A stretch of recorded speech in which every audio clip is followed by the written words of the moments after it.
This is the Truth Frequency Radio Network. We are TFR. Truth Frequency Radio.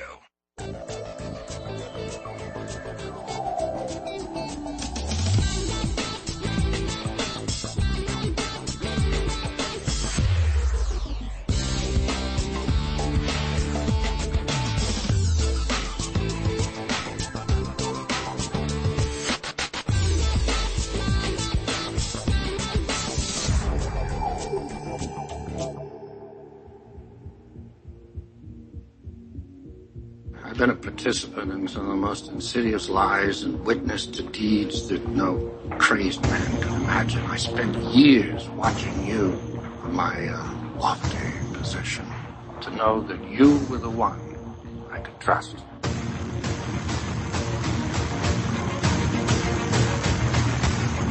And why did you lie to me? There still exist some secrets which should remain secret. Truths that people are just not ready to know. Who are you to decide that? The world's reaction to such knowledge would be far too dangerous. Dangerous? You mean in the sense of outrage? Like the reaction to the Kennedy assassination, or MIAs, or radiation experiments on terminal patients. Watergate, Iran-Contra, Roswell, the Tuskegee experiments. Where will it end? You want answers? I think I'm entitled. You want answers? I want the truth! You can't handle the truth! Get out! Or what? You'll kill me? Always remember, dissension's the greatest form of patriotism. The very word secrecy is repugnant in a free and open society. And we are, as a people, inherently and historically opposed to secret societies. We have before us the opportunity to forge a new world order. Yes, we can. If you think. Let us never tolerate outrageous conspiracy theories. The lies most convincingly hidden between two truths. I guess it won't end. No! I don't have time for this. This is about saving the future of humanity. We know things are bad, worse than bad. We know the air is unfit to breathe and our food is unfit to eat. I don't want you to protest. I don't want you to write to your congressman because I wouldn't know what to tell you to write. I don't know what to do about the depression and the inflation and the crying in the street. All I know is that first, you've got to get mad. The line must be drawn here. This far, no farther. I want you to get up right now. Go to your windows, open them, and stick your head out and yell, I'm a human being. My life has value, and I'm not going to take this anymore. You shall not pass! You're listening to the Revolutionary Radio Project with your host, Rob Skiba.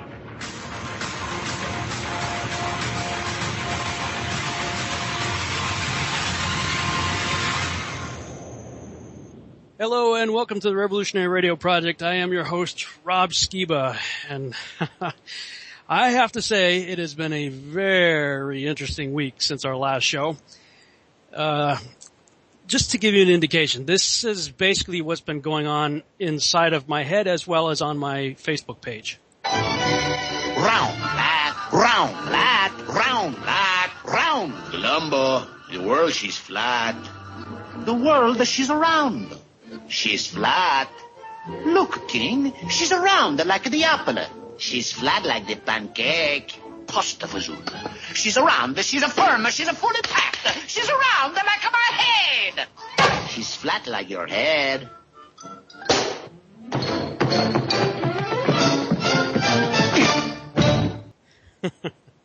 That's Bugs Bunny, Here We Go.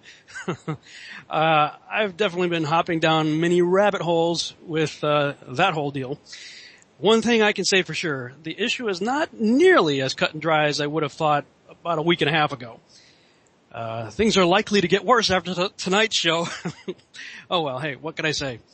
We're just enjoying our quest for truth, right? Well, before we get started tonight, I do want to say this as I have researched some of the things that my guest last week had to say, and I found that a few things I definitely wanted to correct. He, and as a result, I as well, referred to the coast of Antarctica as having a 2-mile high wall of ice. I had never actually really looked into that at all before. I was just basically parroting what he said. But as I've gone back to research what he was talking about, I found that there's not anything that tall, at least not that I could find. 200-foot tall walls of ice, sure. Maybe a little bit taller, yeah. 2 miles high, no. At least not that I could find. The other thing was the 1959 Antarctic Multinational Treaty. From what I've seen, it still allows for scientific research, just not military occupation or exploitation. He was making it sound like nobody can go down there, everybody's blocked out. And it doesn't seem like that's entirely true. There are tours that you can do, and but although it does seem that those tours are extremely restricted, I'll say that. And of course, it's not to say that there's not clandestine military operations still going on down there. I mean, you know how things go with that. But at least from what I could tell, the primary nature of the treaty was not to allow anybody to stake a military claim down there.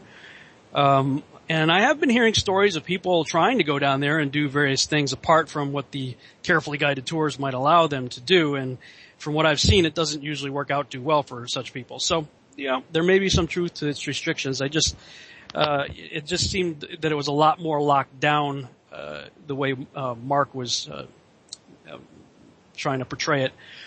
Maybe I just need to dig deeper anyway.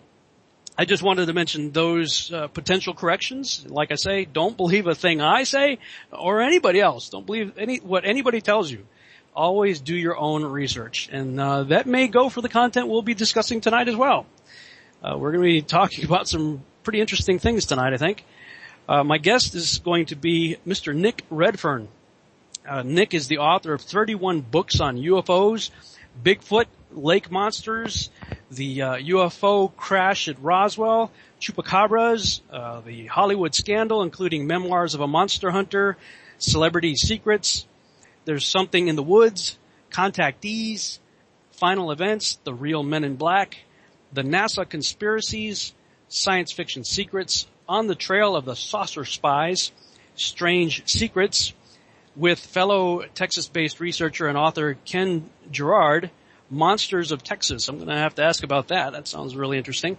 Nick has appeared on more than 70 TV shows, including Fox News, the BBC's Out of This World, the Sci-Fi Channel's Proof Positive, the History Channel's Monster Quest, America's Book of Secrets, Ancient Aliens and UFO Hunters, and National Geographic Channel's Paranatural, and MSNBC's Countdown with Keith Olbermann. Now, I first met Nick, I believe it was at the, I think it was the 54th annual UFO conference in New Jersey a little over a year ago. We were both scheduled to be speakers there, and I had seen his bio and picture and stuff on the website before Sheila and I got ready to go. And as soon as we boarded the plane, I recognized him, and it turned out our seating assignments were basically right across the aisle from one another, and we both recognized each other, and after talking for a few minutes, realized that we were practically neighbors. We live about 30 minutes away from each other. But I haven't really seen or talked to Nick since last year. It's been a while since we've chatted, so I'm excited to catch up. Nick, are you there, sir? Hey, Rob. Yes, I am. Yeah, it's been a while. Yeah, man. So, what have you been up to since last we met on that plane in New Jersey at the conference? Oh, a lot of sort of expeditions, investigating weird creatures, Bigfoot type things, and a lot of writing and lecturing, and I guess in that sense, not much has changed, really. Yeah, it was about 2, maybe 3 weeks ago. I was just surfing for something to watch on Netflix, and I saw Aliens on the Moon, The Truth Exposed, and I got about 5 minutes into it, and there you were. I was like, hey, that was... Oh, yeah, that was that was filmed, I think it's about last May, something like that, April or May last year. Yeah, that's what I was going to say. It must have been filmed either right before or right after the conference. Yeah, I think it was actually like a couple of weeks afterwards, maybe a month at the most, something like that. Very cool. All right, well, let's back up. you've got quite the bio there. 31 books. Wow, man. How do you find time to write 31 books? Well, that's 31 books across like 20 years. So, it's not that bad, I guess. But it's not that, I don't find it that difficult, really. I mean, I like to sort of stick to regular hours. I like to do Monday to Friday, 8 to 5. Then I switch off at night, switch off at weekends. So I just have a regular, normal life. I'm sort of very good at balancing, lecturing and writing and TV stuff, and then having a totally normal life, outside of that. And I enjoy that because it allows you to sort of switch off. And I think there's a danger that, you can become burned out if you do it 24/7, or at least that's how I sort of view it. And I just, I enjoy having a normal life as well as, the other stuff I do as well. So. Yeah, right on. Well, you may have a normal life, but you sure do write and talk about abnormal things. So, yeah, well, that's true. How did you get started in cryptozoology and becoming an international recognized researcher and all this weird stuff? Well, when I was about 6 years old, my parents took me on a week's holiday to Scotland, and while we were there, we spent a day at Loch Ness. And, if you're going to go to Scotland, pretty much everybody goes to Loch Ness. Yeah. And my dad told me the story of the Loch Ness Monster, and of course I was just about, like I said, 5 or 6 at the time, and at that age it was just sort of an exciting story. Wow, there's a monster in the loch, and it's sort of very simple. For that age, you just sort of take it in the simple terms. But then as I got a bit old, I never sort of forgot that trip to Loch Ness, and when I got to sort of 9 or 10, 11, something like that, I started reading books by people, like John Keel and Brad Steiger and Charles Berlitz, books on things like the Mothman and Ancient Mysteries and the Bermuda Triangle, and that kind of got me interested. And then as my teens progressed, began reading more and more books and subscribing to magazines. And then when I finished school, I actually wasn't the best student at school. I didn't really know what I wanted to do, and I sort of didn't do well, in my tests and exams and things like that. And, so I was one of these sort of late starters, and I thought, well, that's what late starters, I just didn't know what I wanted to do, and I wasn't, as I said, academically that good at school. But I got offered a job, actually just saw it advertised, and it was working on a magazine for teenagers called Zero. It was a newly launched magazine, and it was basically covering things like music, fashion, interviews with rock bands and things like that. And it kind of sounded a fun job, it sounded better than your average job. So I went along for the interview, and they said, well, it don't matter if you didn't get qualifications in this or this, we'll just train you from the beginning. So I got the job. I did that for about 2 years, and they trained me in all aspects of journalism and interview techniques and how to write a review, that sort of thing, and really sort of threw me in the deep end in the world of journalism. And then I did a lot of regular journalism after that for sort of 5 or 6 years. But in that time, I sort of thought, well, why not try and combine the background on the Zero magazine with the interest in paranormal and unsolved mysteries. And so that's what I did, and decided to combine the two, really. What was your first book? Well, the first book was called A Covert Agenda, and that came out in England in 1997. And that was a study of files that had surfaced on UFOs through the British Freedom of Information Act, in the same way that, a lot of material surfaced through the US Freedom of Information Act over here. The British government has a similar one, and around about 94, they started releasing a lot of their previously classified files. So I decided to write the book on a subject where, you always want to give readers something new, and nobody had ever written about the British government UFO files before. So I thought, that would make a good first book, and people enjoyed it, and it sort of sold well because I think it was a new angle. People just weren't aware that, there were all these thousands of pages of British government UFO files. So that was sort of that must have come out about the same time as our X-Files then. Yeah, and actually it's interesting you say that, because when the X-Files started, in the US. That was a huge, very popular show in the UK, and it actually prompted people, UFO researchers, to push the government, to sort of, well, do you really have an X-Files department? And questions were actually asked in the British Houses of Parliament, and that's one of the reasons that prompted the release of the files. But because the X-Files was so huge in the UK, publishers wanted, people to put books out, and a lot of new magazines surfaced on the newsstands. And from about 94 to about 98, 99, the UFO subject was huge in Britain. The books and magazines and TV documentaries all over the place. Yeah, I had never seen the X-Files when it was actually running on TV. It was always on at a time slot. I was just never around it when it was on. But like everybody I knew who knew me, they were like, Rob, I can't believe you're not watching X-Files. I mean, like totally into this stuff. And they all knew it was like right up my alley. I just never watched it, but I came to Texas in 2003 and, I didn't have much when I first came here. My sister mailed me season 1 of the X-Files, on a, box set DVD. And I watched the whole thing like in a weekend. I was like hooked instantly.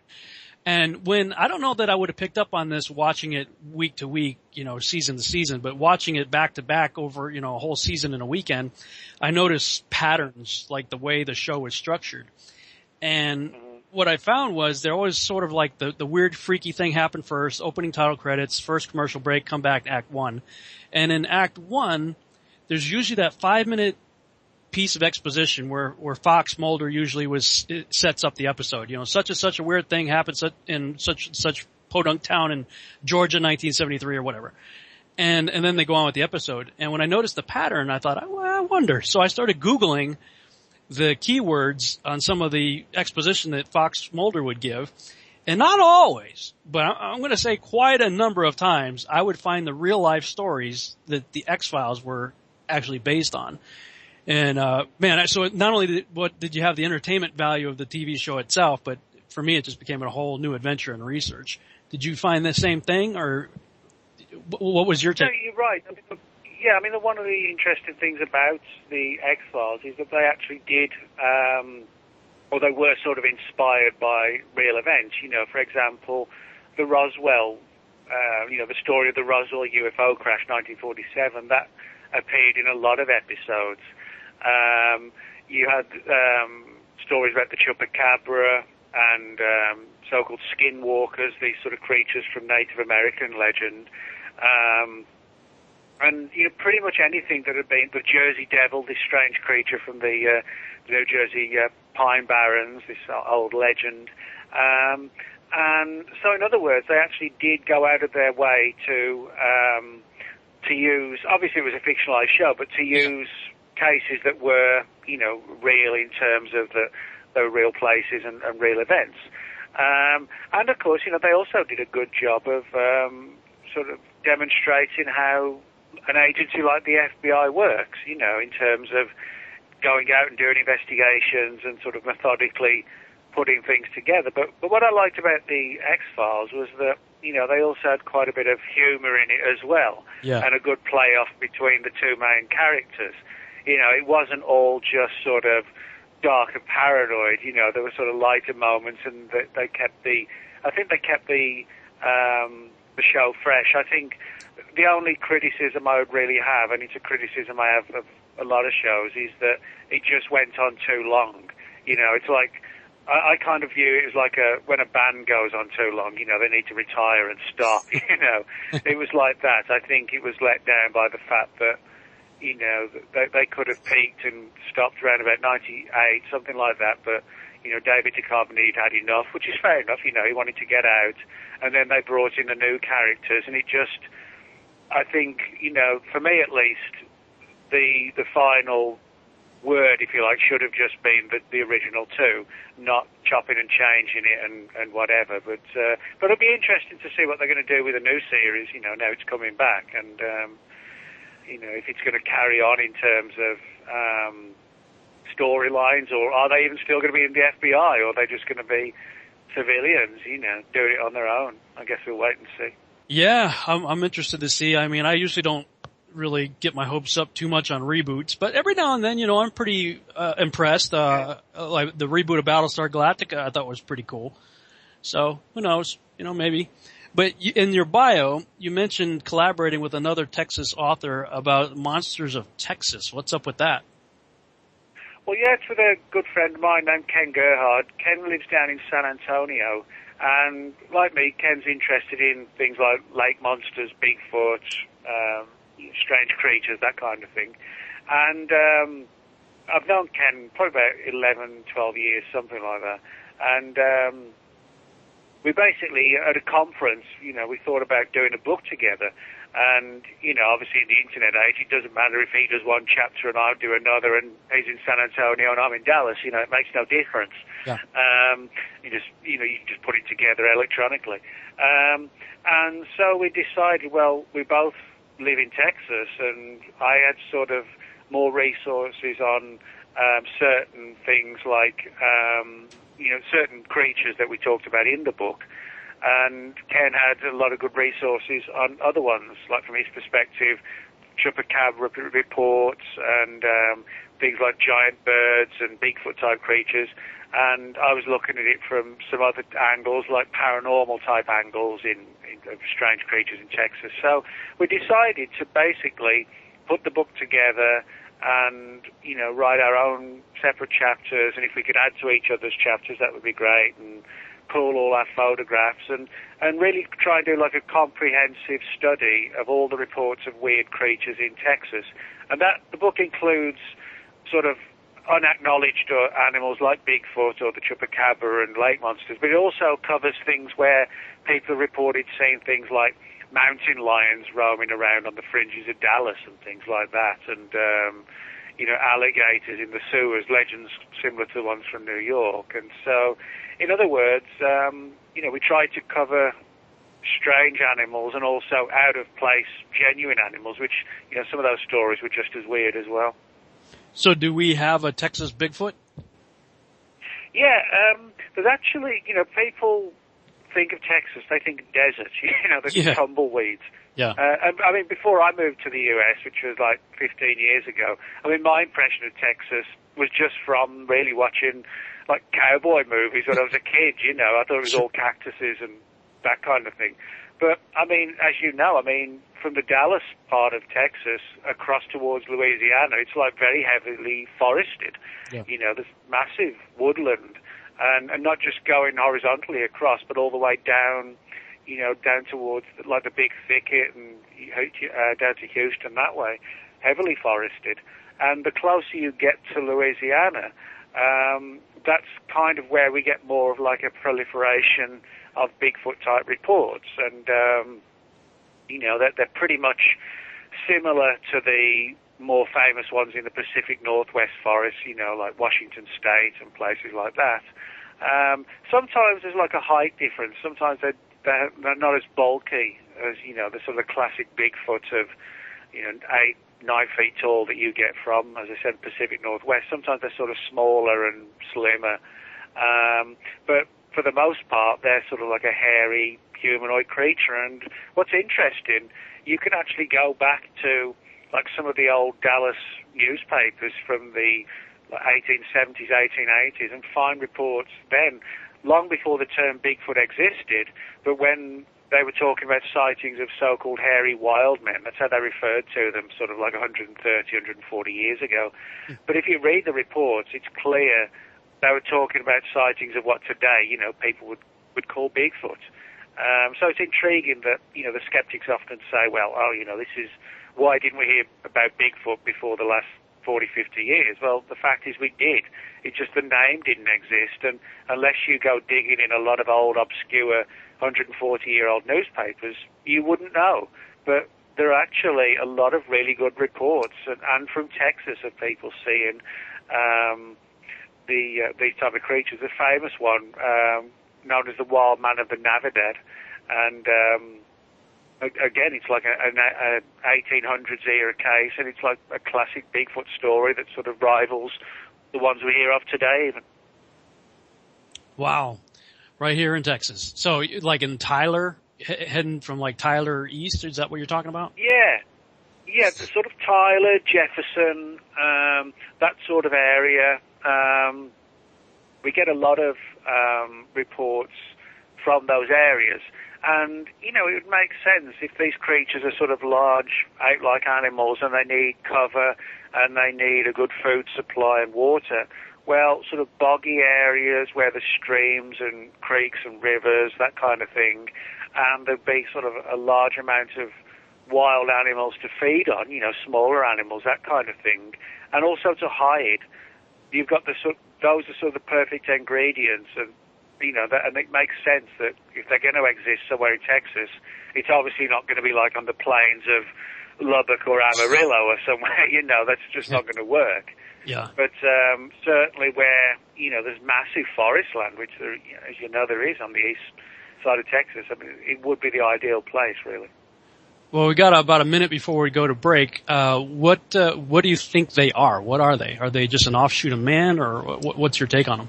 Well, there's several different theories, and I'm not sure they're all sort of independent of each other. I mean, you have the one idea of sort of primitive humanoids, you know, like an ape or an ape man, if you like, or a missing link. Then you've got the theory that it's some sort of unknown type of ape, you know, that just science has never classified before, sort of like in a North American equivalent of a gorilla, but we don't know what it is. But then we also have the theory that is popular in some camps and not popular in others, that Bigfoot has like sort of supernatural overtones to it. Because there are some weird reports where people have said they've seen these creatures and they've sort of vanished in a flash of light, or they've sort of faded away. So there's a lot of weird stuff like that. Okay, hold the thought. We'll come back and talk about that some more. Okay. All right, cool.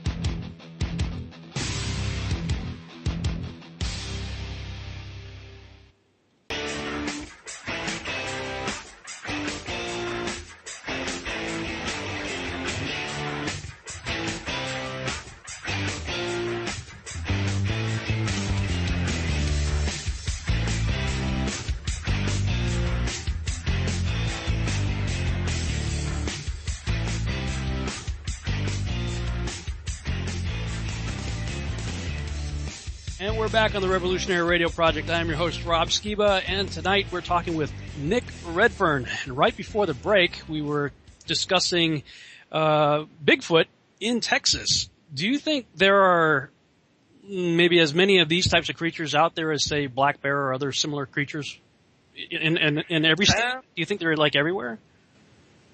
Well, that's a good question, because we do get reports from, you know, all across the U.S., from the West Coast to, you know, central parts of the country, like Texas, Oklahoma, Louisiana. You know, you get a lot of reports from the Florida Everglades as well, and of course the northern states, the closer you get to Canada, again, where there's like large forest land. Now, of course, the big question is, obviously, why don't we ever catch these things? I mean, obviously the skeptics would say, because how could you catch something that doesn't exist? You know, that's their point of view. Other people suggest, well, maybe there's some sort of phantom type creature, like a paranormal thing. That's why we don't catch them, which is an interesting theory. And in terms of the flesh and blood angle, I think the best answer I could come up with, if it's flesh and blood, is that there literally aren't that many of them. And perhaps unlike most other apes and monkeys, perhaps they're nomadic and solitary. You know, most apes and monkeys live in groups. They're very sort of communal and social creatures, like us, you know. But if Bigfoot is sort of more nomadic, then that might explain why it's difficult to catch these things. You know, unfortunately, that's why gorillas in the wild become so, you know, sort of dangerously in you know, position of becoming extinct, is because hunters, unfortunately, know they live in groups and they know where to find them all the time. If these Bigfoot creatures are sort of on the move, solitary for the most part, and not living in static groups, that would make it much more difficult to find them. Seems like in the last decade or two, there's been a lot more linking of Bigfoot to UFOs. Have you found that to be true? Do you think that there's a paranormal aspect to it, or Yeah, I actually do. I mean, as I said, it's a theory, if you like, that has some merit to it, but it's one that sort of polarizes people in the field of the cryptozoology into the ones who think there's something to it, like me, and others who think, no, that Bigfoot is just a flesh and blood unknown type of ape that we haven't found yet. And of course, you know, I mean, I enjoy a good heated argument as well as the next person, you know.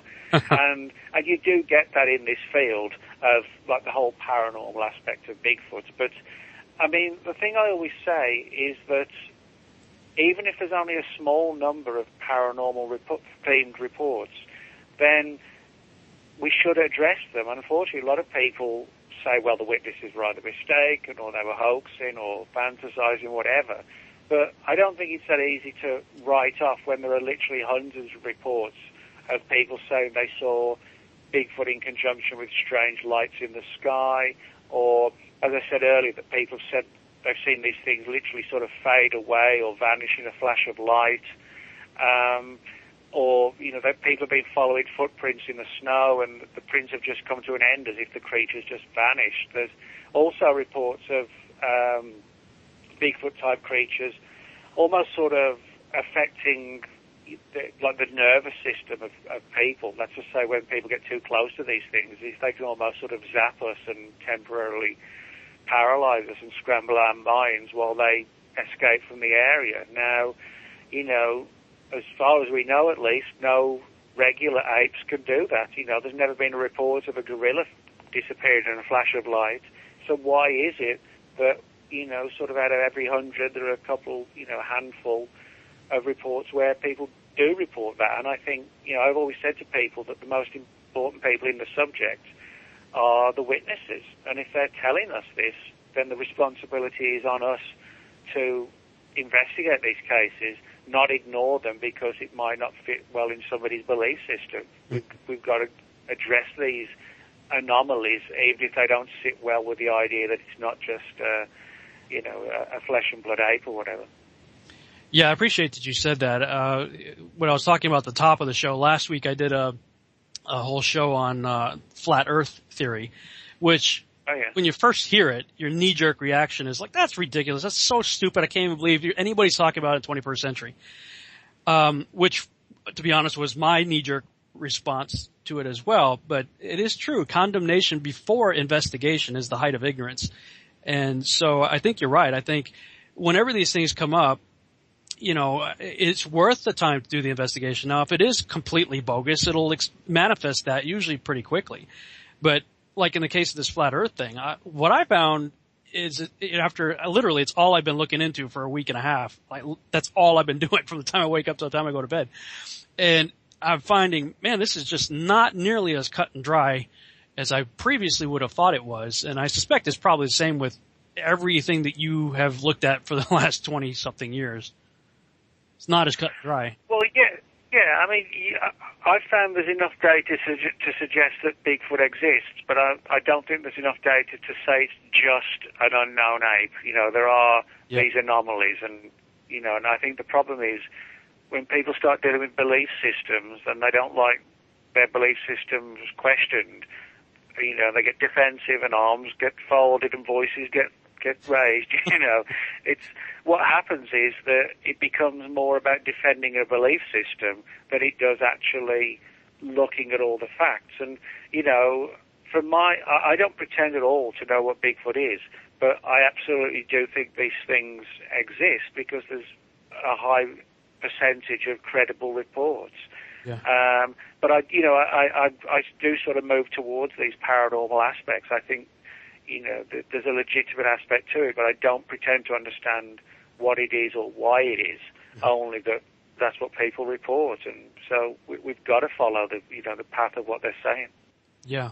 What about crop circles? What's your take on crop circles? What do you think? What do you think's causing it? What do you think? Is there a message? What's the deal with crop circles?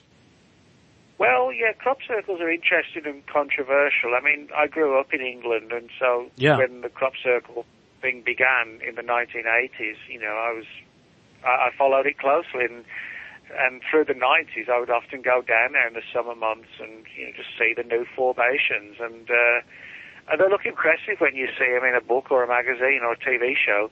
They're even more impressive when you actually get into them and you actually realize that the formation you're in is like 200 or 300 feet long. They're gigantic. You don't necessarily sort of get that appreciation from seeing them in the book. It's like you see them in a photograph. It's like, wow, that's really cool and intricately done, and it is. But it's when you actually stand in one and you think, oh my God, this is like football. This is like 2 football fields in size or whatever. It's just huge. What I find interesting about crop circles is that a lot of people don't know that reports of crop circles actually date back centuries. There's a famous case from England known as the mowing devil.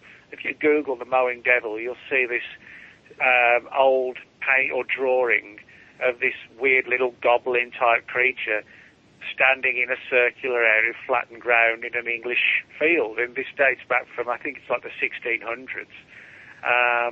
And during the Second World War, Britain's MI5, which is the British equivalent to the FBI, they investigated reports of crop circle formations found in fields in Europe.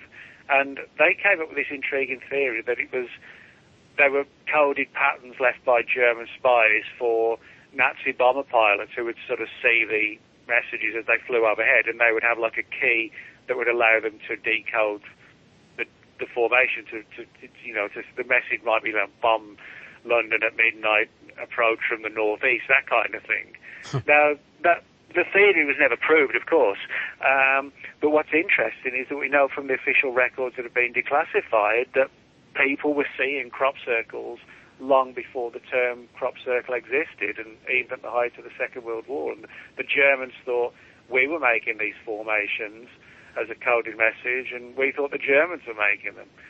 So, in other words, there's a long history that goes back long before the whole thing in the 1980s and 90s.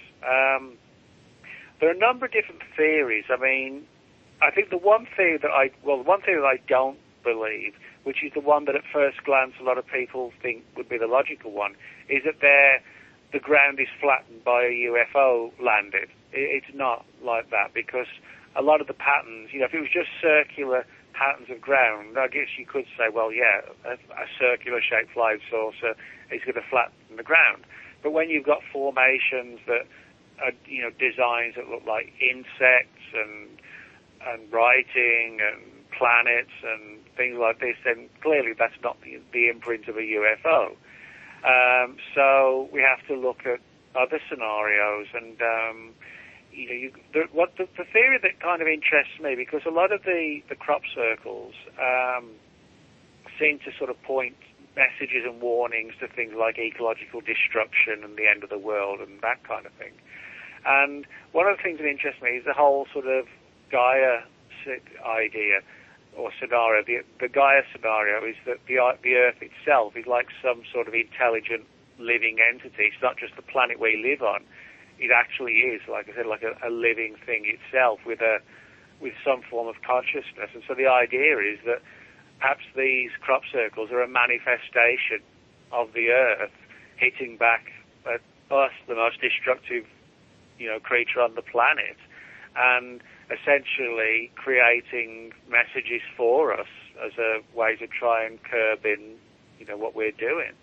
Now, on the other hand, there are a number of people who make crop circles, and they're doing very well. The media and also the UFO research field often just dismiss these people as hoaxers. But if, as I've done, you speak to the people who have made crop circles and have admitted to doing it, a friend of mine, Matthew Williams, is a very skilled crop circle maker.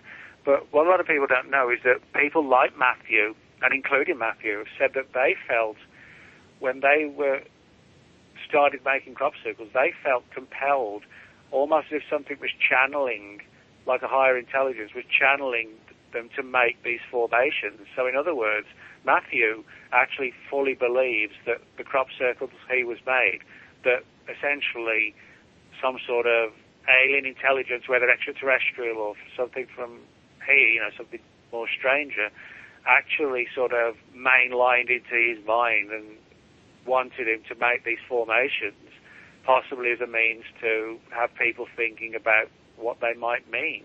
So in other words, you have genuinely mysterious formations, but even a lot of the people who make them, you know, they say, well, there's a paranormal component to what they do, and they feel drawn as if something's pulling their strings, so to speak, to become part of the phenomenon. Why do you think they seem to center around the Wiltshire area? Yeah. Well, I mean, that's interesting because, you know, the one thing more than any other, I mean, they're called crop circles because when they first began, you know, they were totally circular, that they became more and more intricate. But what's equally interesting is that Wiltshire, which is a very ancient county in England, it's home to a number of ancient circles like Stonehenge or the Avebury Circle, which are both large stone circles, which date back thousands and thousands of years. And also within Wiltshire, there are some smaller stone circles as well. You know, people think of stone circles in the UK. They obviously think of Stonehenge, but there are actually hundreds of them. It's just Stonehenge is the biggest and the most famous. Some of them just have circumferences of like 10, 15 feet, and they're just, you know, 1 foot high stones. There are others where the stone's like 3 or 4 feet high, and they're in a circular formation of perhaps 30 feet, but they just don't get the publicity. But I do find it interesting that we have crop circles today in Wiltshire, and we have ancient stone circles, you know, dating back thousands of years. And I do sometimes wonder if it's all part of the same phenomenon, that ancient man sort of perhaps created these things, paying homage to something that came from, you know, the skies or whatever. But I mean, Wiltshire is sort of it's an unusual county. When you get it there, it's almost like going back in time. You know, the little villages and towns have changed for centuries, and it almost is sort of going back into like the 1800s in some of these little areas. A lot of magic and sort of mystical legends and folklore and belief systems still attached in a lot of these areas. So it's, I guess in that sense, it's sort of like appropriate because it is a very sort of magical place to visit almost. Hmm. And is that where the pictogram versions first showed up? You know, where it wasn't just so much a circle, but a stylized, you know, weird image? Yeah, it actually is. The crop circles, as circles, really started sort of late 70s, early 80s, and they were, for the most part, they were just like a minor interest that caught the attention of people locally, and maybe very, very occasionally would make the national newspapers, the bigger ones. But it was really only sort of 89, 90 that things really began to take off massively. And that's when you had these huge, intricate, fantastic formations starting to appear. It was roughly sort of 88, 89, 90.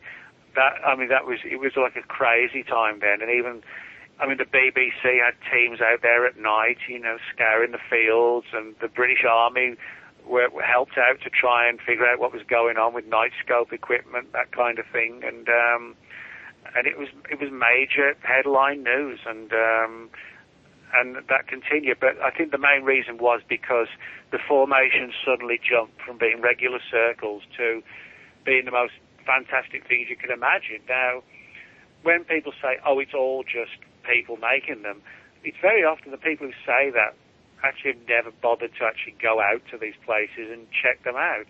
Yep. I mean, a lot of these formations appear in fields in the vicinity of like little tiny villages. Well, we're not talking about areas where, you know, like downtown Dallas, where there's street lights on 24/7 and millions of people. We're talking about out in the countryside where there might be a little village of 20 houses and a pub, you know, and a little church, that kind of thing. You know, like you see some of these old English movies. That's how they still are today. So in other words, it's pitch black. And so then you have to figure out, well, how are these guys making like a 300-foot perfectly symmetrical formation in pitch black darkness at 2 o'clock in the morning, sometimes even on sloping hills, not even on flat ground. So that really, for me, rules out the idea that it's just, you know, skilled people. There's something far more to it. But there's no doubt that it was the pictograms that really caught everybody's attention. Yeah, were you there when that really big one, I think it was in 1990, that was made it on the cover of the Led Zeppelin album? I actually wasn't there for that one, but I was there right through from after that, right through till 98.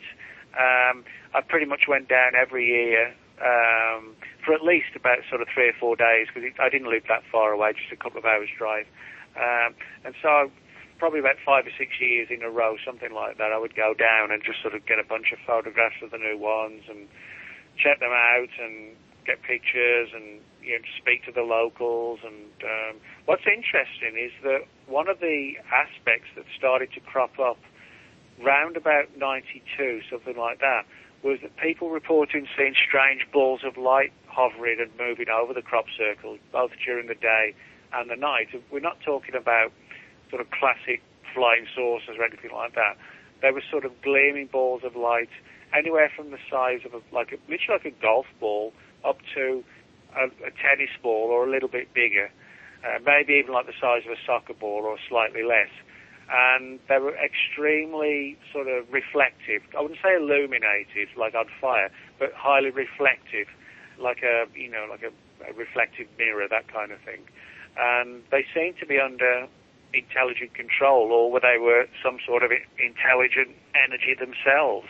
But they were often seen sort of racing across the fields and hovering over the crop circles, both day and night, and it's never really been explained as to what they are, and it's a component that, again, sort of takes it far away from the whole hoaxing angle, even. Mm-hmm. Have you heard stories of people claiming to get healed or have other kind of strange experiences, or computers and watches and electrical things not working in them? Yeah, I mean, I've spoken to a number of people who felt kind of strange and rejuvenated and energized in crop circles, and I mean, I'll be the first. I don't know. Is it because of something to the crop circle, or is it like an expectation, and you suddenly feel energized because you expected it? I don't know. Maybe it's a combination of the two. But I know, for example, that dogs have acted in strange fashions in crop circles. Sometimes from like a positive perspective, where they suddenly get excited. Other times where they just don't want to enter it, which kind of makes you wonder if there's some sort of latent energy there that they can tap into. I mean, dogs have, obviously their senses are far keener than ours are. Yeah. And so maybe they're picking up on something. But yeah, I've heard a number of stories of things like that, of people feeling energized, and people who are suffering from things like migraines and various, allergic conditions have actually felt much better after sort of sitting or laying in a crop circle for a couple of hours. There's obviously far more to this than just, it's just cool looking patterns on the ground. There's much more to be uncovered still. That one that had what looked like an alien gray head and a disc that looked like it had... Oh, yeah. Uh-huh. Is that legitimate? Well, I guess it depends who you ask. People have said, well, they know who made this one, or they know who made that one, or they don't know who made this one, and you have competing people who claim to have made them, and obviously everybody can't be telling the truth if different people claim to have made, the same formations. But one of the things that interests me when, people say, well, who made this and who made that, is that what we very rarely find is when a really intricate formation has been made, but there's an error or a mistake in it, or it's been aborted, it's just been stopped because they realise that, they messed up. Now, people aren't perfect, we're all flawed in one way or another, and yet with the crop circles and the ones that turn up late at night, these highly intricate formations, it's rarely ever that there's a mistake made in the formation. So again, when people say, oh, well, I made this one or they made this one, why is it that they just don't make the mistakes you would occasionally think they would at 3 a.m, where there's absolutely no street lights in the middle of a field in the English countryside? This is This is why I often take these claims that, well, we made it with a pinch of salt, because if they're going to do it, and they have done it, we know that some have been hoax, but when you talk about the really intricate ones, I always wonder why don't they actually film it at the time, and then we could see the evidence. Well, they rarely do that. Yeah. Well, speaking of 3 o'clock, we got about 3 minutes to the break, but do you find that a lot of these happen in that 3:30 kind of witching hour time frame? Yeah, they actually do. I mean, certainly in Wiltshire, when the crop circle season's at its height, people are out in the fields from early evening, and everybody just sort of finds a good place to relax, whether on the side of a hill and whatever, and chill out and just wait to see what happens, if they see any strange lights and whatever. And things usually do sort of kick in sort of 11, midnight onwards. But it really is sort of, I would say, that the period from around about 2 a.m. to perhaps 3:30 when the weird, the really weird stuff starts to happen with the strange lights and, the idea that things are starting to sort of go down in terms of these formations being made and people hearing strange noises and electrical crackling in the sky, things like that. And so, it's not sort of usually 10, 11, 12, 1. It's sort of, whenever most people are sort of in deep sleep stage, What do you think it is about that particular time of the night? I mean, so many things. It seems like a lot of things happen in that 3 o'clock time frame. Well, I think, I think there is something to the idea that is the one time more than any other when all of us are in the deepest sleep state. I mean, you go to bed at night and you sort of have light sleep to begin with, and then you fall into this deep sleep state. And I think a lot of these paranormal events occur when people are in deep sleep states. It's almost as if, I think some of these paranormal phenomena, ghostly type, supernatural type things, I think they can actually interact with us in our sleep or dream state. I think they have a way of, in simple terms, invading our dream state, our minds, when we're essentially, at their mercy because we're in a deep sleep.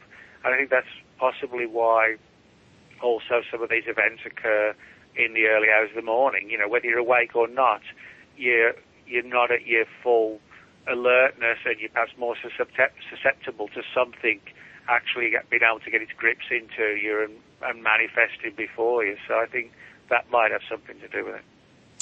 Wow, that's really interesting. Have you seen the movie Dark City? Yes, yeah. They had this ability to walk by people and sleep, everybody sleeps, and then they rearrange everything, and change like the whole world while everybody's asleep. Yeah. Well, that was a good movie, Dark City. A lot of that's based on the legends of the Men in Black. The images of the guys in that was actually taken, from the inspired by the original Men in Black reports. Nothing like Tommy Lee Jones and Will Smith. They're more like the real Men in Black are far more like the guys in Dark City.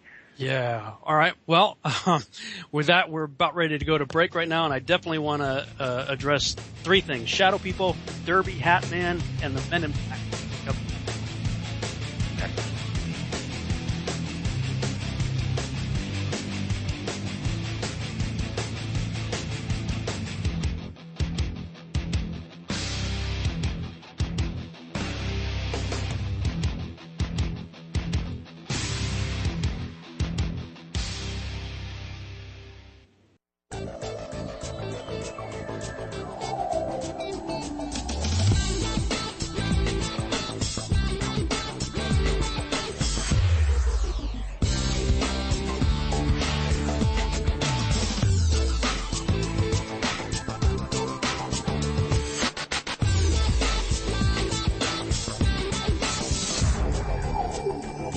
Back for the second hour of the Revolutionary Radio Project. I am your host, Rob Skiba, and tonight we're talking with Nick Redfern. And right before the break, we were making mention of the movie Dark City, and I mentioned it last week when I was interviewing Mark Sargent with regard to the whole idea of the enclosed earth and how that was sort of portrayed in that movie.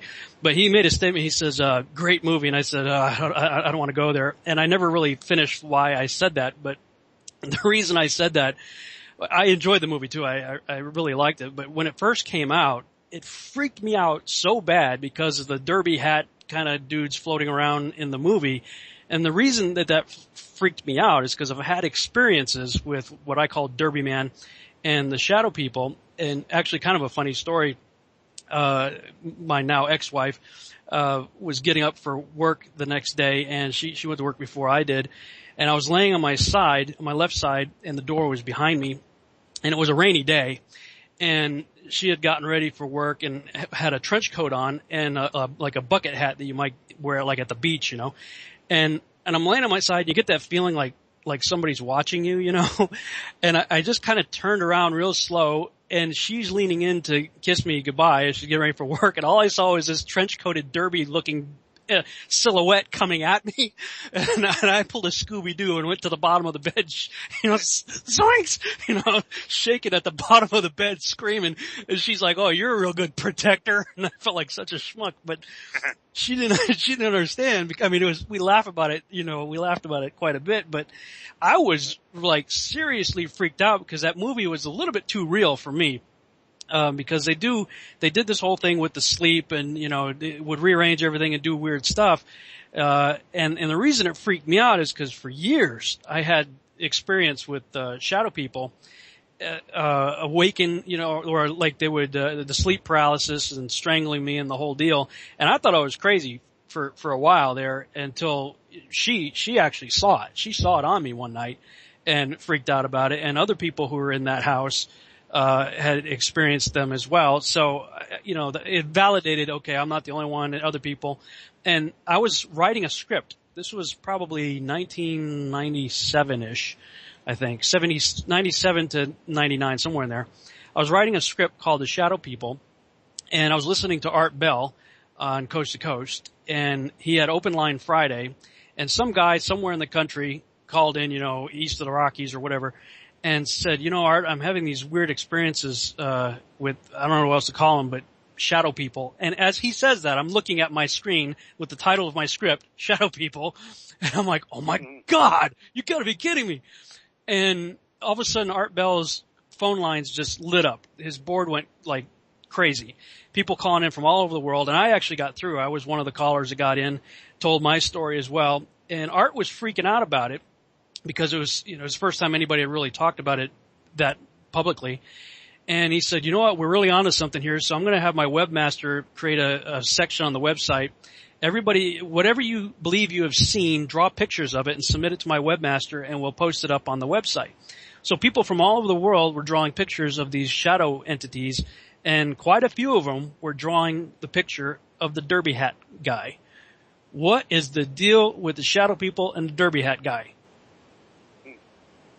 Well, the names, I guess, if you like, are sort of interchangeable, but they're all pretty much an indication of the same phenomenon. And although, I guess, in terms of public awareness and research and things like that, you're right that most of the things sort of really kicked off or began to kick off into the late 90s, that kind of era, and then certainly definitely picked up in the mid-2000s onwards. Excuse me. But you can find stories of these sort of Hatman type things, shadow people, actually going back decades and decades, and it's just that people haven't necessarily referred to them by name or then discussed them with other people, and so these stories get buried. But throughout history, certainly the 20th century, you can find reports of people who've sort of woken up in the middle of the night and they've seen like a shadowy, silhouetted figure. Sometimes it's a woman. You actually get women in black type cases, but more often than not, it's a man, and the outline is like a shadowy figure of a man in a suit, wearing like an old style 1940s era, 50s era hat, that kind of thing. And because it's obviously in shadow, it's black. Sometimes witnesses describe them as having like illuminated eyes, sometimes glowing like a silver or a red colour. And sometimes the shadow seems to take on like a semi-physical form. Sometimes it's just totally one-dimensional, like a regular shadow, but with no evidence of what's making the shadow. Other times it seems to become it takes on more of a 3D form. But what's interesting is that a lot of the weirder Men in Black reports, the Men in Black wear these old style hats as well. So I'm sort of inclined to think that the Hat Man, the Shadow People, the Men in Black, they're all sort of manifestations of the same phenomena. They're different aspects of the same phenomenon, and they have the ability to interact in different ways, and lots of different theories as to who they are or what they are.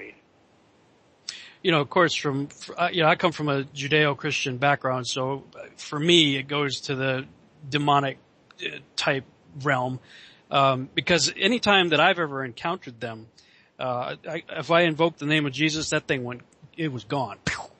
So, have you seen that type of reaction that these entities have had? I mean, what are they if not demonic? Why would they respond that way to the name of Jesus? Well, I mean, a lot of people do hold that view that they're sort of like a paranormal, occult, supernatural thing, and they're very sort of malevolent and evil. There's absolutely no doubt about that at all. I think most people who have the experience, in fact, I don't know of one person who's had well, actually, I do know of one story where somebody had like a positive experience with the Shadow People, but otherwise, they were totally terrifying, where the person would sort of semi-wake up in the bed in the middle of the night and be unable to move, have this, like a sense of paralysis, and this feeling of something evil and malevolent in the room watching them, and they'd be able to move their eyes and see this shadowy humanoid figure. There are all a lot of different stories about people sort of banishing them and, sending them away and so forth, and sometimes it works and sometimes it doesn't, and when sometimes you have, like you said, somebody will, say in the name of Christ or whatever, and then other people have done the same in other religions, that they've managed to get rid of them as well. So, but the important thing is that if you concentrate, you can very often get rid of them. And maybe that's, an important issue, that they have a weakness or a vulnerability that can be exploited. One of the theories for them as to why they turn up is the idea that they essentially are like parasites, that they live on sort of like like the human energy field or the life force. If we take the view that we have souls or like a soul energy or something like that, one of the theories is that the Shadow People, they're kind of like a battery that needs to be recharged, and their energy comes from essentially taking it from us. Kind of like in the Matrix movies where we're all essentially batteries for the machines. Yeah. It's kind of like that, the idea that the Shadow People use us as fuel. In other words, they instill fear in us, and then they feed and thrive on that negative energy that they create in us in the first place.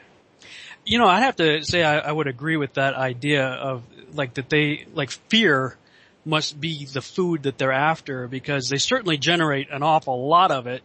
But if you muster up the strength and the faith to say, in the name of Jesus, I cast you out, right there you're kind of putting an end to fear and making that claim. But I'll tell you, there was one time that this guy was, the last one, which was probably 2003, was the toughest one that I've ever encountered. And I had quite a number of experiences, from, I would say, mid-80s until 2003. And it wasn't like always in the same house. I mean, the thing would follow me if I went to, another state or a hotel or, someplace. It didn't seem to matter where I was. But the last one, that one mocked me. Cause, usually it was trying to strangle me. And this particular time I was trying to say Jesus, and it was mocking me through my own voice. Like I would try to do what I always did, and it was mocking me through my own voice. And then finally, and this was at a time when I was going through my divorce, I didn't really care if I died because I was kind of feeling pretty miserable anyway. So I was kind of like, you know what? Fine, just get it over with. And I was like totally not afraid, and it went away. And so it does seem to make sense that, demonic, yeah, sure, it cast it out in the name of Jesus, but it does seem to feed on that fear response. Well, yeah, I think you find a lot of these supernatural things do seem to thrive on, or their whole intent is to create fear and then sort of essentially milk it. I mean, you can find not just in sort of the shadow people, the Hat Man or the Men in Black, but sort of ghostly encounters. You can even make parallels with vampire stories. The legends of vampires coming into people's bedrooms at night and sucking their blood for food really isn't that much different to a Hat Man dressed in black coming in and essentially bleeding somebody dry of energy. So I do sometimes wonder if sort of these ancient stories of black cloak vampires, stealing into people's bedrooms in the night, are sort of a distortion of something like Hat Man reports. And I mean, if you go back even further, you have the sort of the Middle Ages era and earlier, like right back to ancient Babylonia of incubus and succubus type creatures, sort of like male and female supernatural creatures that would invade people's bedrooms and basically have sex with them to create these sort of half human, half sort of monstrous paranormal offspring. And there are a lot of parallels with the incubus and the succubus and with the shadow people in the sense that people are unable to move. They wake up at 2 or 3 in the morning, paralyzed, or they have a sense that something's coming down the corridor or coming through the bedroom door, and they're unable to do anything about it, and then this figure stands over them or straddles them, or, as I said, with the incubus and the succubus reports, has sex with them. And you can find these stories throughout history. And, there's, other than the name and a few changes, there's not really that much difference between, whether it's in the United States in 1993 or 2000, or if it's ancient Babylonia, 4,000 years ago. There's not really that much difference between any of these stories. So do you think that the way they appear is related to the time period? Like, so they're in the 20th century, so they're kind of manifesting as a man with a suit, and centuries past been the vampire kind of royalty looking person, or what? Yeah, I actually do believe. What I believe is that whatever this phenomenon is, it can kind of masquerade and camouflage itself according to the beliefs and sort of perceptions of that era. And I think that's why these things seem to change in terms of subtly and sometimes not so subtly in terms of their appearances. But also the method and what the goal, that does change. It's always about putting people in situations where they become terrified, and the person literally does feel drained afterwards, as if their energy's been taken out of them. I mean, I remember one person said they felt that after being visited by this Man in Black type character, which is not dissimilar to the Hat Man, they felt like a diabetic must feel when they crash, if they've missed a couple of meals and they start to get the shakes and crash and get weak. And the witness said that's how they felt. They felt that when this Man in Black was sat opposite them, that he was literally draining their life force. Now, of course, the image of the Man in Black, that would allow them to sort of move amongst us today without being noticed too much. 500 years ago, it may have been in the form of something like a goblin or something. Not in the sense that, sort of literal winged fairies or goblins exist in the way that, fairy stories tell us, but the idea of something that could be implanted in the mind to suggest that's how they looked. And in the same way, with the incubus and the succubus, of sometimes like it was like a hideous old lady, that kind of thing.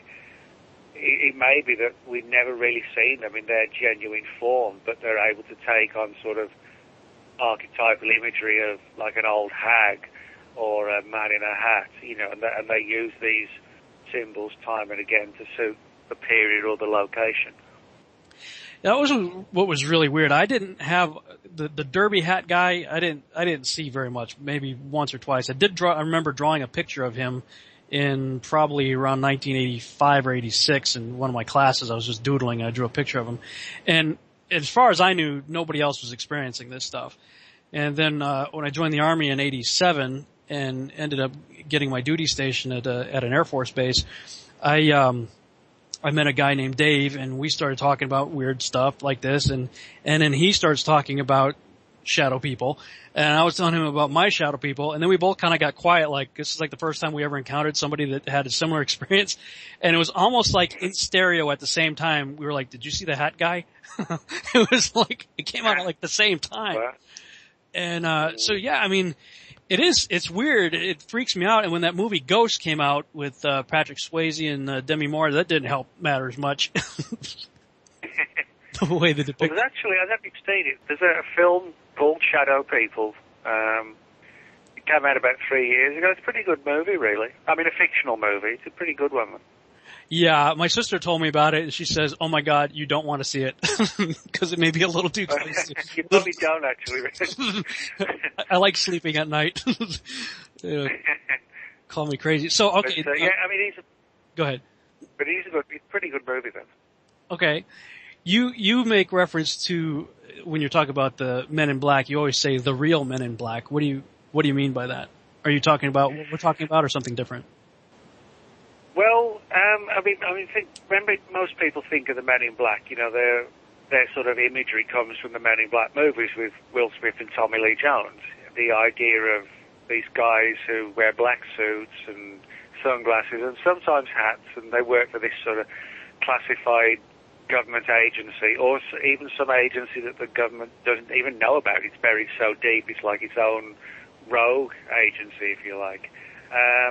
And because the movies are so popular, people think of the Men in Black, that's what they think of, sort of like 007 type characters silencing everybody when it comes to UFOs. But if you go back into the history of the UFO subject, the real Men in Black, which is the title of a book I wrote about this in 2011, the real Men in Black are actually very, very different. I would say a good 95, 96% of all the Men in Black reports on file describe, when the people have been visited at their homes by the Men in Black, as I said, a good 95, 96, maybe even more, a higher percentage than that even, have described the Men in Black as being sort of only about 5 feet to 5 feet 5 tall, very skinny, pale to the point of looking anemic, and they often have these sort of large, bulging eyes. One witness said that they have the kind of eyes like a dog has just before it's about to bite, that kind of thing. And they don't seem very accustomed with our mannerisms and ways, and they talk strange, and they look weird. They almost look like an alien-human hybrid, but it's like as if they're trying to camouflage that by having these sort of pull-down fedora hats and wrap-around sunglasses, but you know, it doesn't hide the fact that they look weird. And, you know, as I said, super skinny and pale. So in other words, they look nothing like the movie versions. And I've actually got obviously when you write books on a particular subject, I've done 3 on the Men in Black, and people contact you with their own cases. And I've got a number of cases on file where people had visits from these creepy Men in Black, and in the immediate aftermath, they experienced violent outbreaks of poltergeist activity in the home. I've got other reports where people were visited by the Men in Black, but there was no UFO angle, but the people had been dabbling with Ouija boards, and then the Men in Black turned up. And I'm also working on a book now on Women in Black reports, and most people don't know anything about the Women in Black stories, but they're sort of not as prevalent as the Men in Black cases, but the Women in Black are very, very similar, sort of very pale, almost like one person described them as looking like overly Botoxed, you know, just weird-looking skin, just like, imagine like a baby's skin, but on a 35-year-old woman, and where her skin is like milk white as well. You know, it looks really strange. So, but I think all these things are interconnected, but, you know, as I said, the real Men in Black are extremely weird-looking and definitively sort of tied to paranormal stuff, as I said, like poltergeist activity and Ouija boards and things like that. Do you think I don't know if this is you would know better if this is a recent phenomenon. For me, it's a recent phenomenon I hadn't heard of until maybe 5-10 years ago tops. The black-eyed kids. Is it? Yeah. Are they related I think, too? again, I think the black-eyed children are actually part of this. And again, it could be another manifestation of the same phenomena, but appeared in a different way.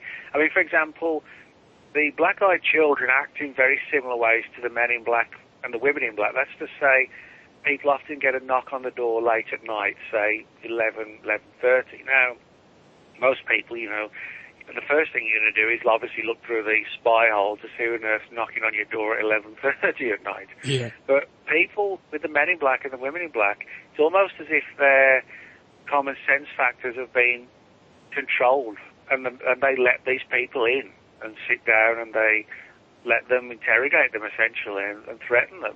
It's almost like they've been hypnotized to, that they've lost control of their mental common sense factors. And we get that sometimes with the black-eyed children. They knock on the doors and they find every reason to try and come in the house. But, they need to use the phone, or can they have some money or some food. But they never force their way in. They wait to be invited. And, of course, most people, when they see the black eyes, the last thing they want to do is invite them in their house. They just want to shut the door. Yeah. The same with the men in black. They never force their way in. They wait to be invited. And, of course, that parallels the old vampire legends where the first time a vampire visits your house, it has to be invited in the first time. So, again, I wonder if some of these legends of, vampires with fangs and sucking blood and so on could be distortions of or incarnation of what we see today. But the other thing, obviously, that's similar with the men in black and the black-eyed children is that both categories have very pale skin. They obviously dress in black. They turn up at night trying to find a way to get into the house. And, of course, in the same way that the hat man has a hat, the men in black have the fedoras, or the black-eyed kids have black hoodies. Yeah. So there are a lot of deep parallels when you look at it, and I think they are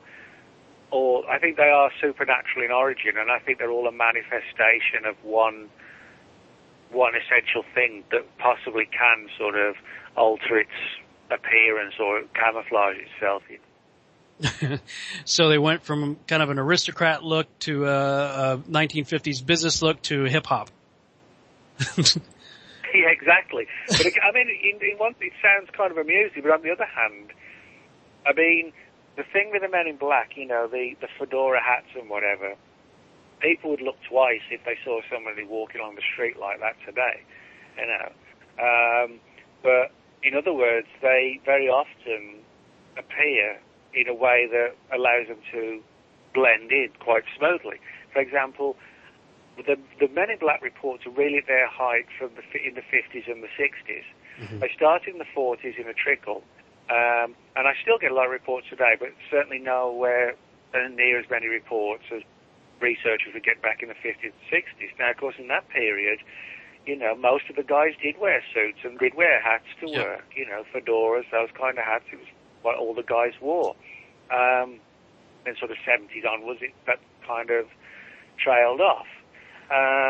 So if you were some sort of paranormal entity or force and you wanted to kind of have the same effect and, infiltrate us, etc., you would obviously need to upgrade the way you appear to suit the times. And then one of the theories is that maybe they don't actually, physically wear these clothes. It could be sort of almost like a mirage or an image that's projected into our minds that, that we think we're seeing these things on the doorstep. It may actually be like a projection, like a hypnotic projection, as a way to allow some sort of entity in that has no physical form. It creates like a physical image for our benefit, but it may have sort of actually no physical properties. It could be like an intelligent, malevolent energy or something like that. Has anybody reported having physical contact, as in like actually touching them to see if they have mass? Very occasionally, and they've said they have, but again the big question is it actually happening, or is it like a really sophisticated kind of hologram type dream-like state. You know, kind of going back to the Matrix, where people like Keanu Reeves' character, you know, thinks he's in the real world when he's actually in this tank of liquid, you know, feeding the machine. It's like he goes to work every day, etc., etc., but it's not real. So, in other words, one of the theories is perhaps some of these cases are projections of a really advanced simulation. Okay. All right, hold that thought. And you're actually like, what's that? I said hold that thought. We are getting ready to go to break right now, and we'll come back in the last half hour and kind of talk some more about this same stuff.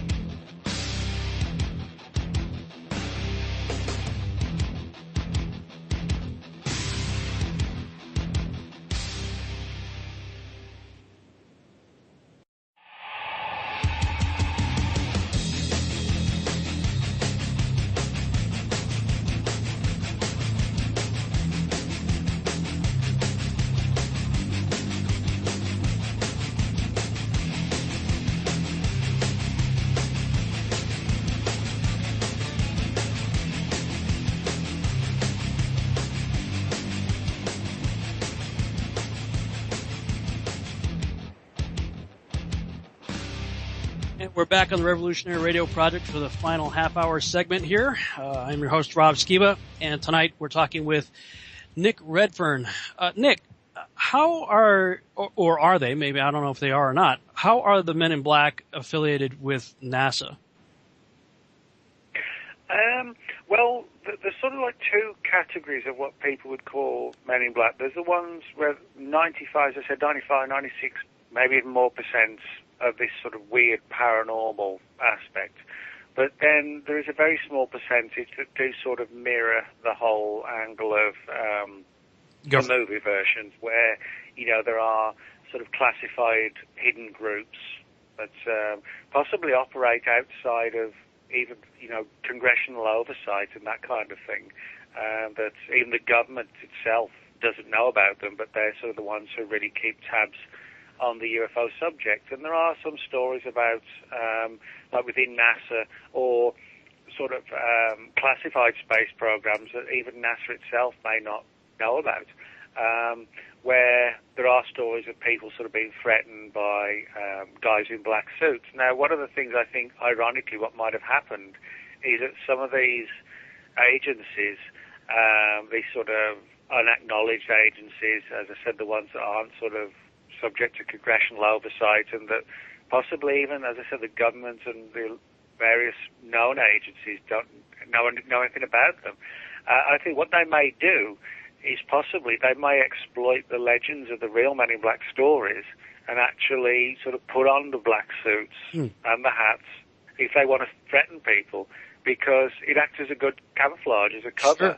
You know, if the witness talks about it, people are going to say, well, you've been watching too many Men in Black movies, you know.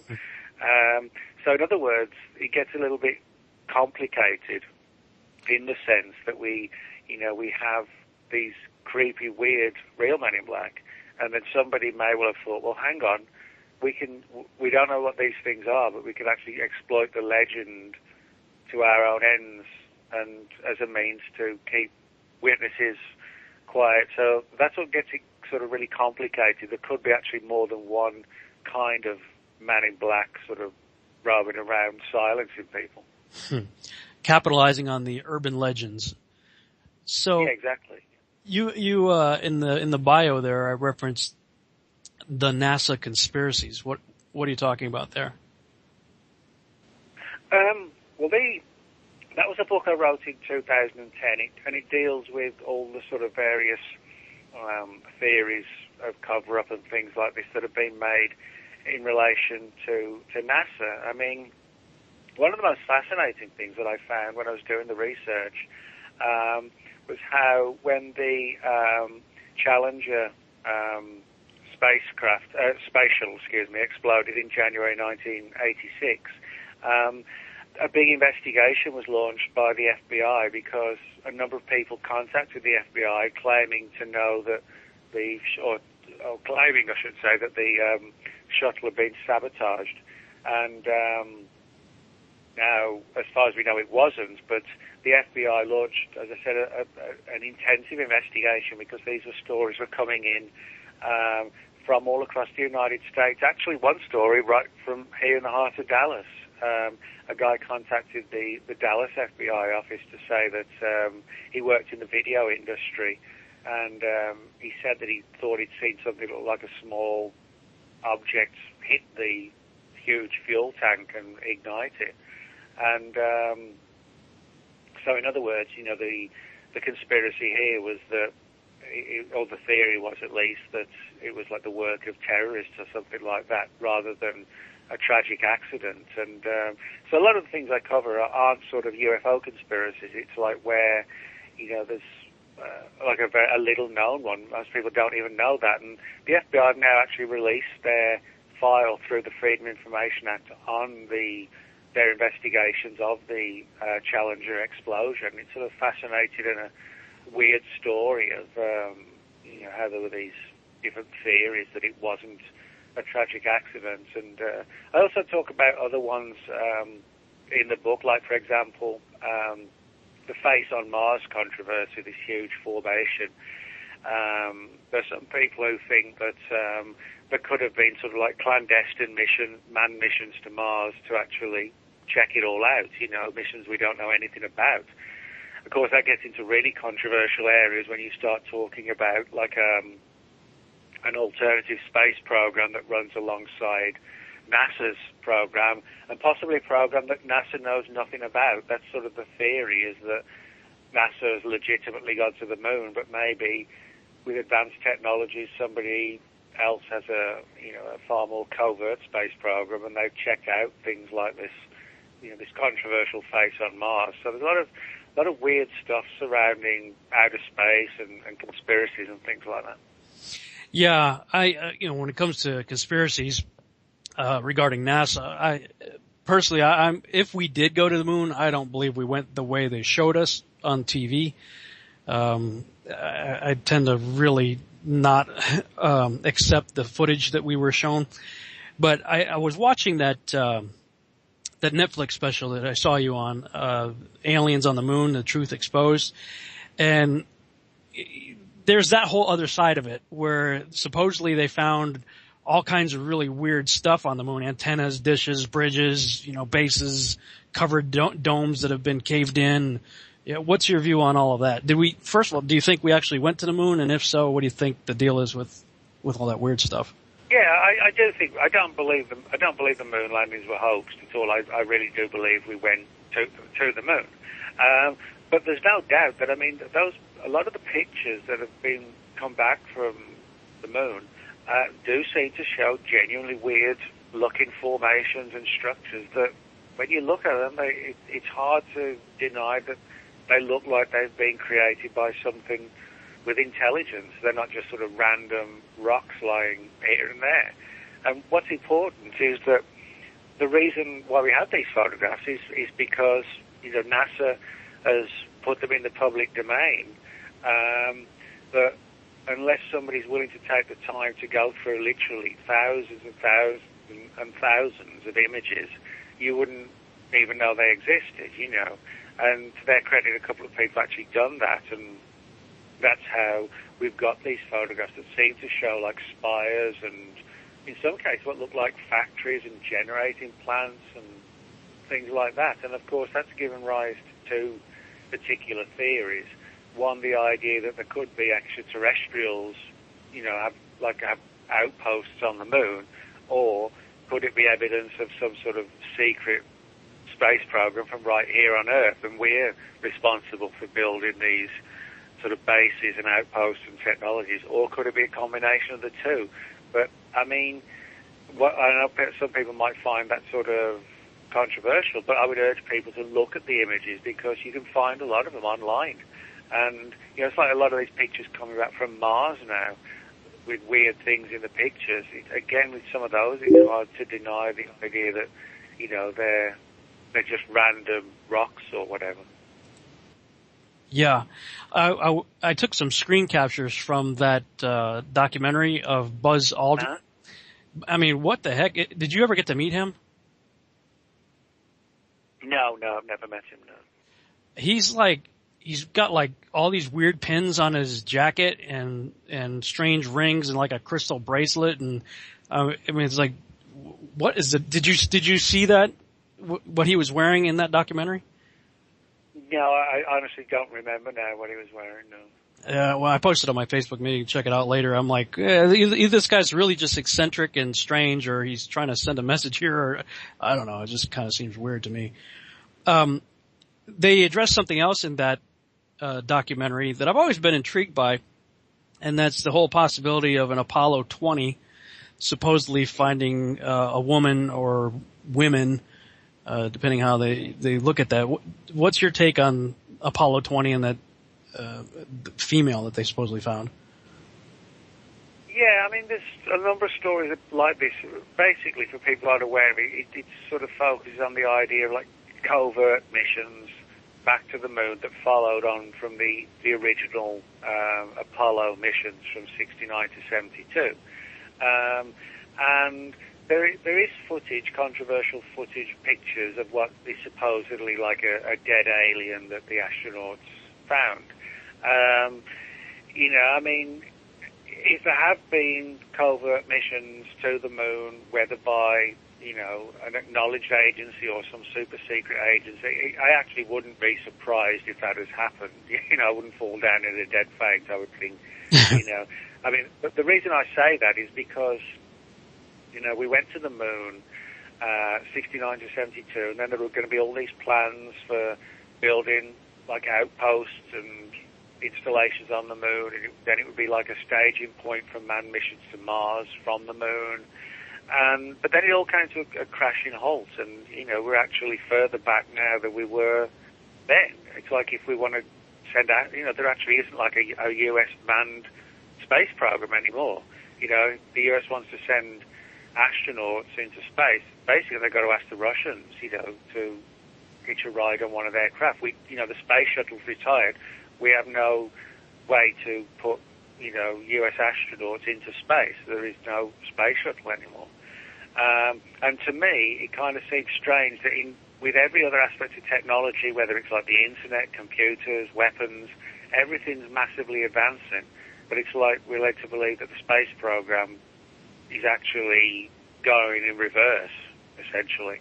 So that's why I wouldn't be surprised if somebody else is, you know, sort of running a far more covert program, and possibly the whole Apollo 20 thing could be an example of that. You know, the idea of secret missions going back and taking their time to find things when the world's TV cameras aren't following their every move, you know, like they did with the known missions. Okay. What about the Roswell slides controversy? What's that? Well, this goes back about 18 months when it was actually just first started to surface very quietly, but it certainly picked up in the last couple of months. Basically revolves around a couple of slides that have surfaced that appear to date from the 1940s, showing a strange body laid out in some sort of, what looks like some sort of glass container, that looks sort of very small, spindly, and alien-like in appearance, or as we're sort of led to believe aliens look. And the slides were actually found in a garage sale in Arizona, or actually I should say like a property sale, and they actually trace back to a couple, Hilda and Bernard Ray, and they had some interesting links with powerful figures, and Bernard Ray in his job was stationed at one point near Roswell in the time frame of the Roswell crash, and so the theory is that possibly they were exposed in some fashion to one of the bodies and were able to sort of surreptitiously, if you like, take some photographs, which have now surfaced, and you can see pictures on the internet, sort of second or third generation blurry ones, but they're apparently going to be unveiled in Mexico in a big event on May the 5th. where, as far as I know, all the information that is currently withheld or hasn't been released will be released. Now, of course, like any aspect of ufology, when you've got talk about pictures and dead aliens and photographs, there are people who think it's just, there's just nothing to it. It's just a hoax. Other people have suggested it could be like a mummified child, something like that, or a sort of badly deformed person, or an alien. And I don't actually think there's much debate as to the fact that the slides do seem to date from the late 40s. That itself is, pretty much on target. So that in itself is intriguing. But I'm hoping that when the slides surface, we're going to get sort of like a full accounting of what happened, and all the data will be released. Because one of the reasons why there's so much controversy surrounding these slides right now is because you can see, as I said, second or third generation images of the slides online, but we're not being told too much about them. So inevitably, this is provoking controversy and speculation, which I don't know if the events of May the 5th in Mexico will actually make things clearer or more controversial. But I mean, it's certainly one of the more interesting developments in the UFO subject right now. Wow, just about 2 weeks away, a week and a half, something like that. That's supposed to. It's about 2 weeks, something like that. And there's going to be. I'm not sure if it's going to be like streamed on the internet or not. I can't remember, but I'm sure it'll be all over the internet, within minutes of the event taking place. And I know lots of people are looking into the slides from different angles as to what they show, and some people are sort of just focusing, researching on the couple who reportedly had the photographs. So a lot of work's being done. It's just, to what extent 70 years later it can be resolved or not, or has the trail gone so cold that all we've got is the pictures and nothing to sort of to back it up, you know what I mean? I'm just not sure where it's all going to end up, really. Yeah. Well, you've got a new book coming out next month as well in May, right? Secret History? Yeah. What's that? It's called Secret History, and it's basically split into 3 sections. The first section deals with like the whole ancient astronaut scenarios and theories. Then the second section deals with historical mysteries like who was Jack the Ripper and did Hitler survive the Second World War, that kind of thing. And then the third section has more up-to-date mysteries like Roswell and what goes on at Area 51 and things like that. So it's sort of like an alternative look at mankind's history, throughout the ages, that sort of thing. Okay, so did Hitler survive? Did he go to Antarctica or Argentina or what? What's your take on it? Well, all the evidence and the common sense and my view is that he did commit suicide in Germany, when the war came to a close.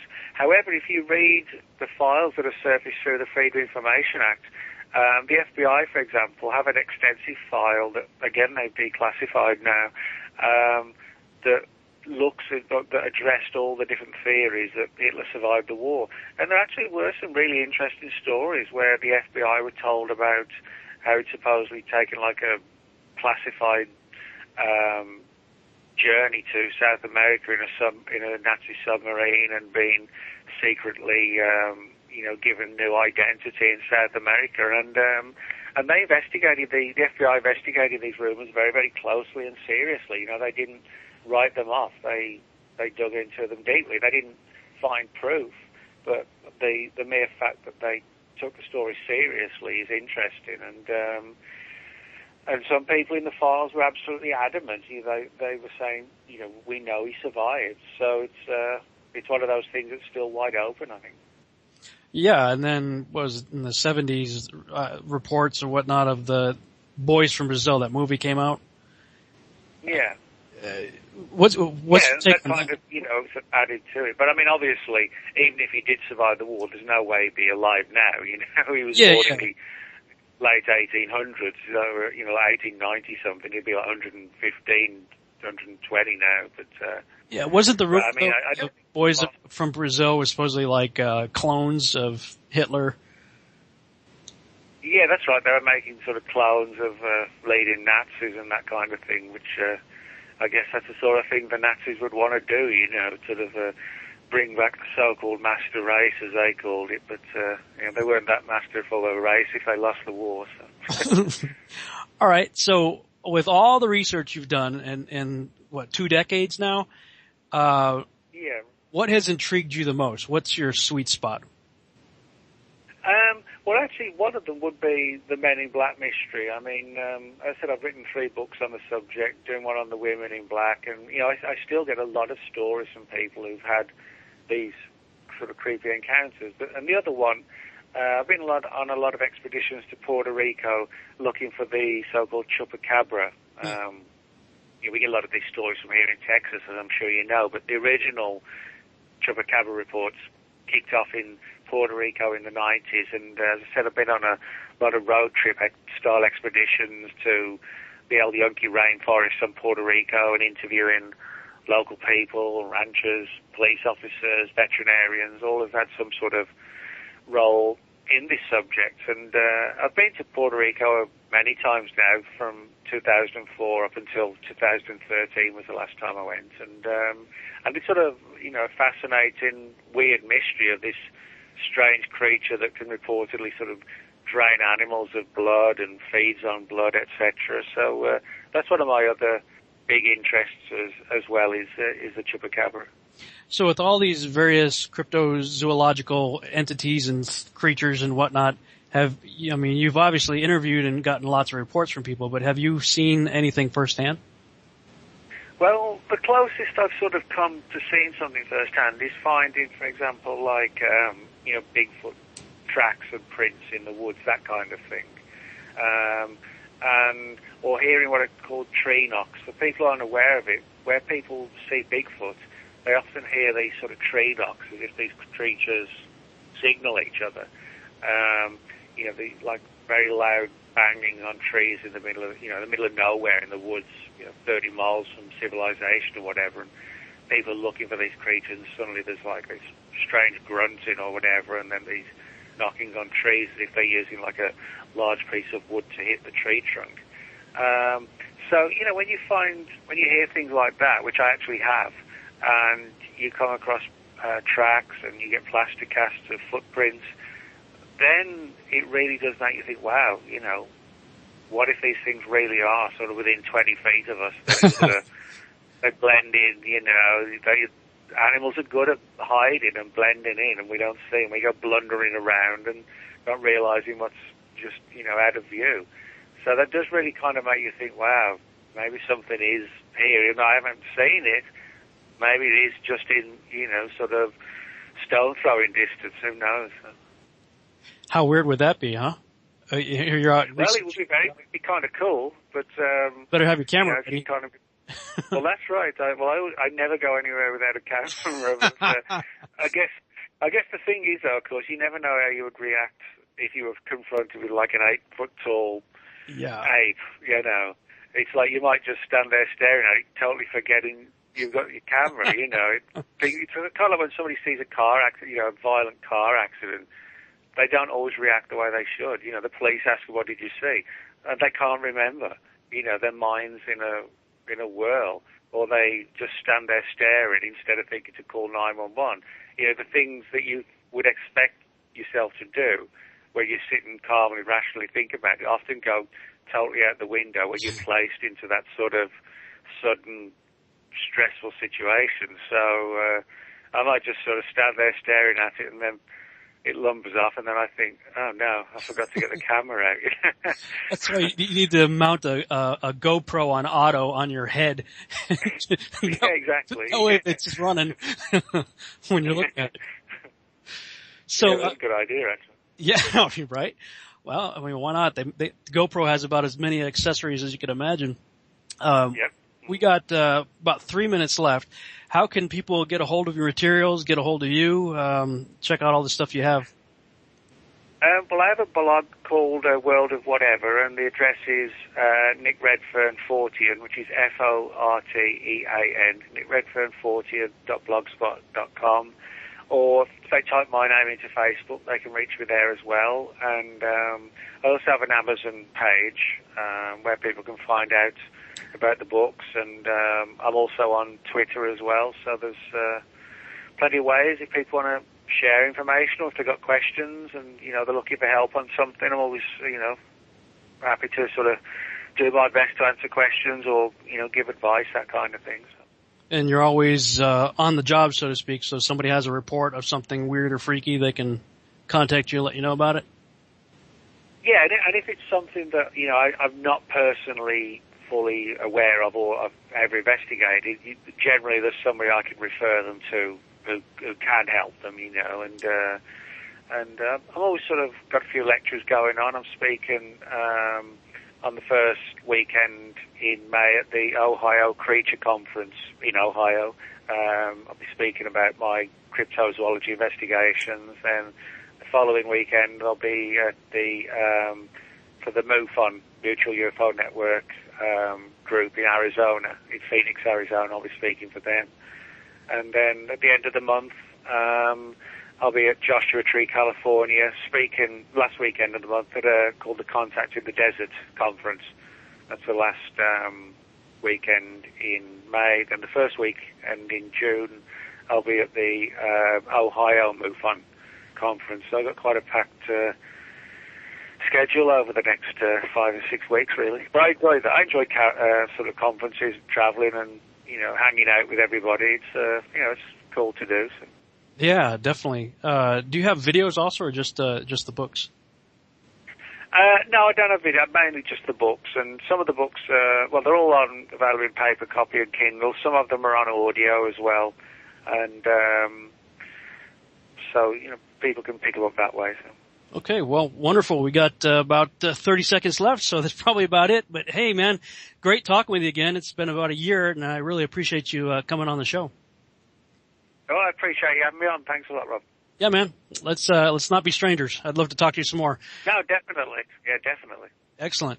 Well, thank you guys for listening to the Revolutionary Radio Project tonight, and we'll see you next Wednesday night, maybe at 11 p.m. Central Standard Time. I'm getting ready to do some traveling myself, so we shall see. But have a good night, everybody.